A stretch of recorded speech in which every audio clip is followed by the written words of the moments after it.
مطلب میں آپ سے چلیں اگر میں ہر ہفتے آپ سے ملتا ہوں تو ہو سکتا ہے میں آپ کے بارے میں, لیکن اگر میری آپ کی ملاقات سال ہوئی, پہلے بھی ایک دفعہ مینڈیٹ ملا تھا, ان کو پہلے بھی کہا گیا تھا کہ یہ جو کریں گے تو وہ ہو جائے گا, مطلب یہ بات چیت کریں, بے شک کریں. مشال صاحب ذرا ان سے, مشال یوسفزئی صاحب, یہ اچکزئی صاحب نے اپوزیشن لیڈر کا عہدہ جو ہے اب سنبھال لیا ہے, آپ لوگوں نے انہیں یہ نامنیشن دے دی, آپ کی پارٹی کے اپنے اندر سے اعتراضات آئے کہ جناب یہ عہدہ ایکچولی پاکستان تحریک انصاف کے پاس ہونا چاہیے, لیکن اب آپ کی جماعت کی پوری سپورٹ ہے اپوزیشن لیڈر کو کیونکہ وہ مذاکرات کریں, وہ کوئی معاملہ طے کریں؟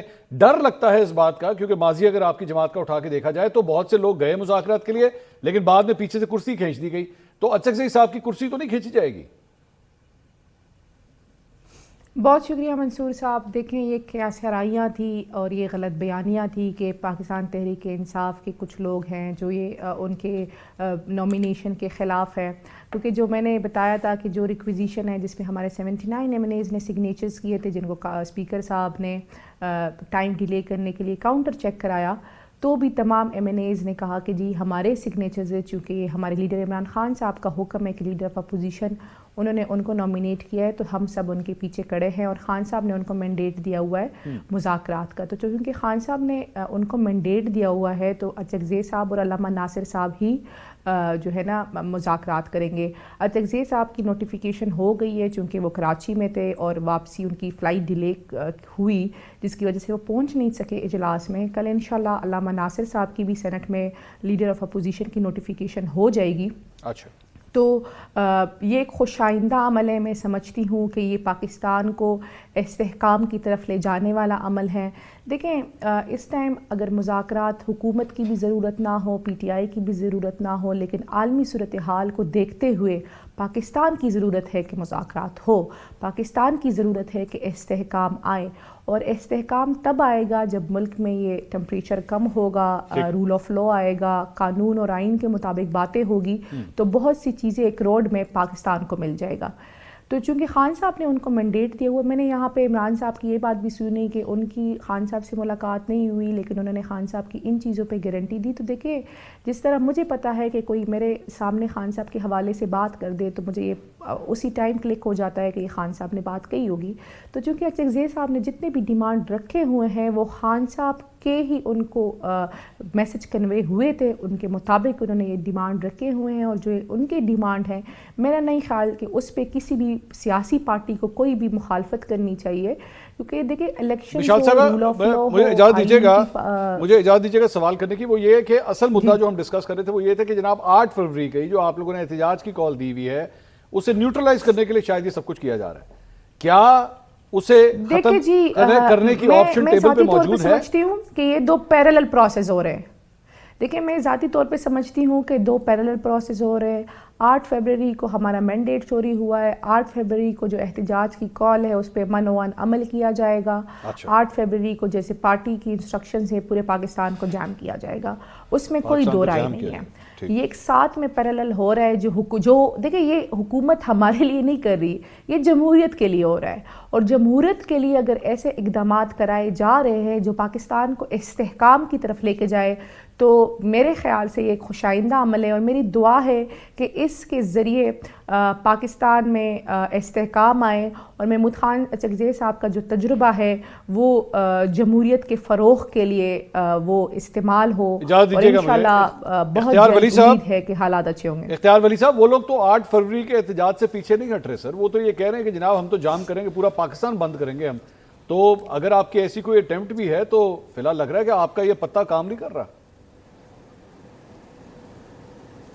ست بسم اللہ جی, جیسے مرضی یہ کر لیں, اپنا شوق پورا کر لیں.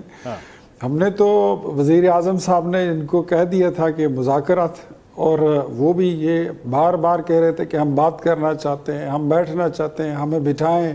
بیرسٹر گور نے بار بار کہا, علی ظفر صاحب نے کہا, اچکزئی صاحب نے کہا, یہ جو نیشنل ڈائلاگ کمیٹی ہے اس نے کہا, تو پرائم منسٹر نے ان کو آفر کیا. دوسری سائیڈ پہ پیرالل اپنی مزاحمتی سیاست اور اسٹریٹ موومنٹ, وہ کیا ہے فوڈ اسٹریٹ موومنٹ, وہ شروع کر دی. ہم نے کہا ٹھیک ہے. پہلا بیان ہی میرا آیا تھا کہ آپ ہو کے آ جائیں, یہ اپنی فوڈ اسٹریٹ موومنٹ کر لیں, آپ واپس آ جائیں. جب ہانپتے ہوئے آئیں گے پھر دیکھیں گے